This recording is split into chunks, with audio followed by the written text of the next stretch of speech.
So in the 1970s and 1980s, sporadic cases were popping up all over Central and West Africa. So when I say Central and West Africa, I'm talking about countries like the DRC, so Democratic Republic of Congo. I'm talking Liberia, Cameroon. And in 1985, 1986, there were some studies that scientists did in the DRC that they realized, or they pinpointed, that certain species of rodents, like rope squirrels, were hosts for these viruses. And that's what it was. So to answer your question, it's coming from like rope squirrels, pouched rats. So those are the carriers that are initially carriers for this virus. So you mentioned that at some point it started as a human to animal contact. So Yeah. does that mean that it started from an animal in Congo, and then the animal infected humans, and those humans spread it in the Central African region?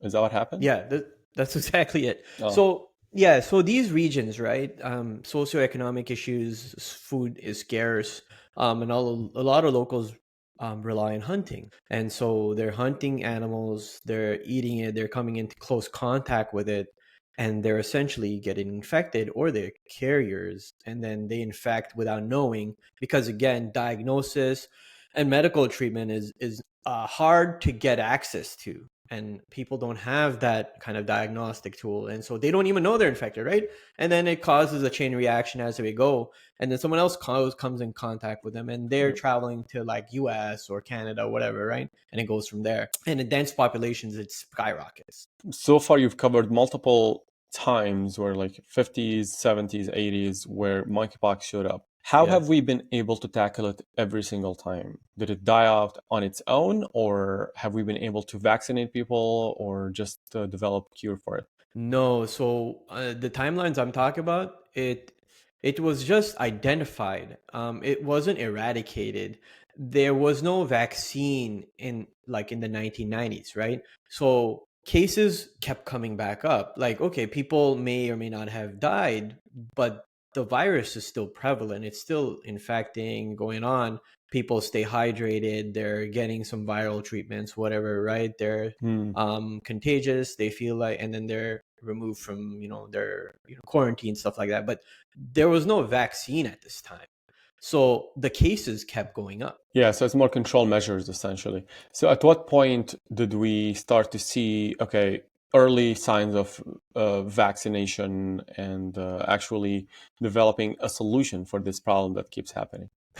So until it affected the Western world, no one really cared. Of course. so It's so tragic, what actually. Unfortunately, man, that's just how the world we are in works. So what was the pivotal moment was when there was an outbreak in the US. So in 2003, It's so messed up. and it's funny how it happened. There was an animal distributor that brought in rodents from West Africa. They got into Texas. And then from Texas, they were sent to almost like a housing facility in Illinois. Mm-hmm. And they were housed in close proximity with prairie dogs.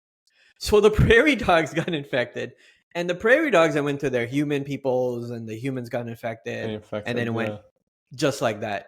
Outbreak in the US. 71 confirmed cases, but because of rapid diagnosis, because of access to medicine and all this other stuff, 0 deaths. So how long did it take them to develop a vaccine? 2 days? Oh my God, don't So say 2 days. I'll be furious. No. Okay, so I'm going to go through one more thing, and then Yeah. I'll tell you even a funnier part. Well, not funny, but something. So fun Messed fact. up. Okay. So nothing really happened globally, right? Okay, US had outbreak. They curbed it. They're like, cool, something's happening. Let's get people to start working on vaccine. Maybe this might help us in the future. Okay, think of it, Yep. back of your head. Keep that in your head. Mm-hmm. 2022, cases popped up all over the world, right? North America, Europe, Asia, everywhere. July 2022, WHO, so the World Health Organization, said, yo, monkeypox is a serious deal, public health emergency. Rapid mobilization of vaccines all over the world. Everyone, vaccine time. Started working on it. No, here's a trick. Not even. Oh my God. Okay, I said 2022, right? The Yeah. vaccine was approved by the FDA in 2019 by a biotech company called Bavarian Nordic. They had a vaccine, 2019, locked and loaded, approved by the FDA. You know what they did? Oh my God. Did they? Stockpiled by the US government, was not distributed. And because other countries didn't have an outbreak issue, they didn't care. And so they're like, all right, cool. But the US, they had Oh, that approved, back pocket, stockpiled it.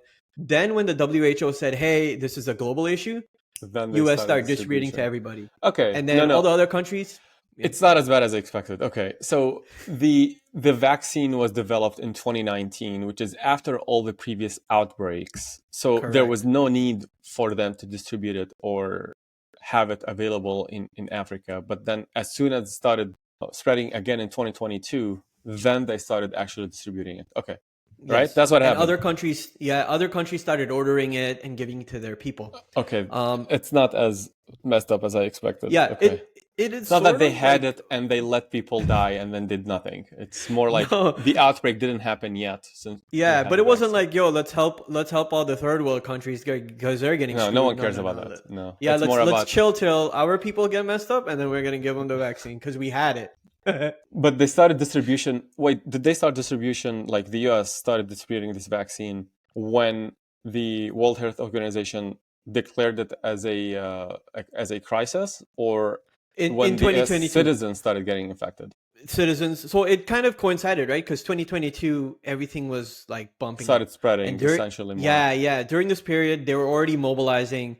But when the official announcement was July 2022, but US already started the mobilization of vaccines because they were okay. So stats wise, US by the late 2022, US had the largest case count in the whole world. In the whole Really world, interesting. over 28,000 confirmed cases. I'll talk about kind of what that number means in 2 seconds. Give me 2 seconds. Largest case count. Okay. Spain was Hmm. the epicenter of Europe. They had over 7,000 cases. Brazil, most affected country in South America, over 10,000 cases. Africa, the whole continent, had 4,100, over Wow. 4,100 cases, with the DRC with the highest count of 2,700 cases. Now, I want to do a little asterisk on why some of the lower numbers Yeah, in they're a lot lower South. than the US. Yeah.